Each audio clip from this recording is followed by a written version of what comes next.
Salam dan bahagia. Perkenalkan, nama saya Luh Sutami SPD, CGP Angkatan 9 dari SMA Negeri 1 Ladongi, Kabupaten Kolaka Timur.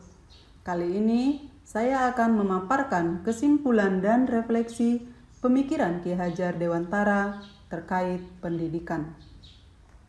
Ki Hajar Dewantara membedakan kata pendidikan dan pengajaran dalam memahami arti dan tujuan pendidikan.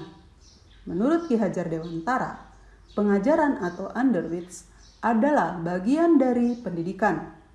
Pengajaran merupakan proses pendidikan dalam memberi ilmu atau berfaedah untuk kecakapan hidup anak secara lahir dan batin. Sedangkan pendidikan memberi tuntunan terhadap segala kekuatan kodrat yang dimiliki anak agar ia mampu mencapai keselamatan dan kebahagiaan yang setinggi-tingginya, baik sebagai seorang manusia maupun sebagai anggota masyarakat. Jadi, menurut Ki Hajar Dewantara tahun 2009, pendidikan dan pengajaran merupakan usaha persiapan dan persediaan untuk segala kepentingan hidup manusia, baik dalam hidup bermasyarakat maupun hidup berbudaya, dalam arti yang seluas-luasnya. Pendidikan adalah tempat persemaian benih-benih kebudayaan dalam masyarakat. Ki Hajar Dewantara memiliki keyakinan bahwa untuk menciptakan manusia Indonesia yang beradab, maka pendidikan menjadi salah satu kunci utama untuk mencapainya. Pendidikan dapat menjadi ruang berlatih dan bertumbuhnya nilai-nilai kemanusiaan yang dapat diteruskan atau diwariskan. Ki Hajar Dewantara menjelaskan bahwa tujuan pendidikan yaitu menuntun segala kodrat yang ada pada anak-anak, agar mereka dapat mencapai keselamatan dan kebahagiaan yang setinggi-tingginya, baik sebagai manusia maupun sebagai anggota masyarakat. Dalam menuntun laku dan pertumbuhan kodrat anak, Ki Hajar Dewantara mengibaratkan peran pendidik seperti seorang petani atau tukang kebun. Anak-anak itu seperti biji tumbuhan yang disemai dan ditanam oleh Pak Tani atau Pak Tukang Kebun. Ki Hajar Dewantara menjelaskan bahwa dasar pendidikan anak berhubungan dengan kodrat alam dan kodrat zaman.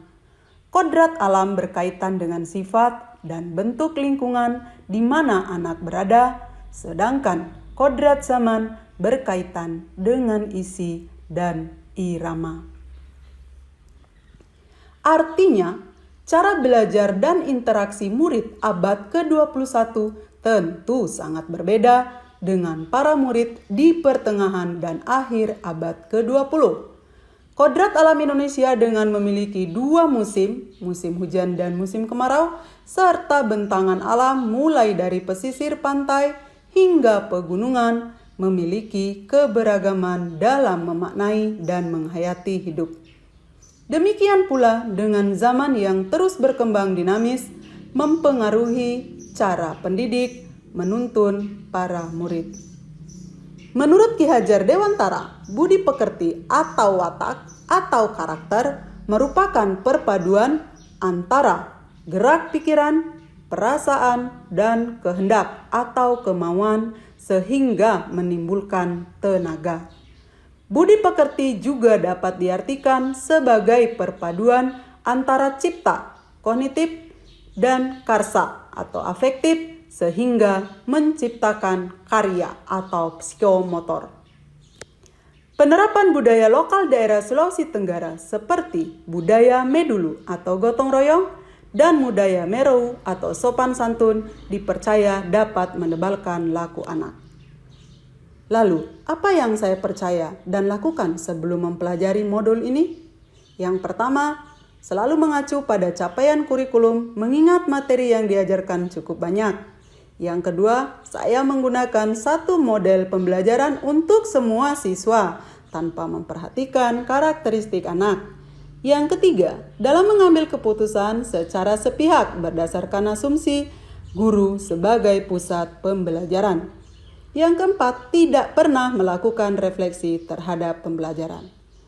Nah, lalu setelah memahami pemikiran Ki Hajar Dewantara, pemahaman saya menjadi berubah. Yang pertama, dalam melakukan kegiatan pembelajaran, hendaknya kita memperhatikan karakteristik anak didik yang beragam. Hendaknya kita melakukan pemetaan pada minat, bakat, dan kemampuan anak. Yang kedua, menyusun skenario pembelajaran sesuai dengan minat, bakat, dan kemampuan anak. Yang ketiga, dalam mengambil keputusan, guru seyogianya melibatkan semua anak didik dalam pembelajaran. Yang keempat, jika pembelajaran mengacu pada anak, saya yakin pembelajaran akan menyenangkan. Sekian kesimpulan dan refleksi dari filosofi pendidikan Ki Hajar Dewantara.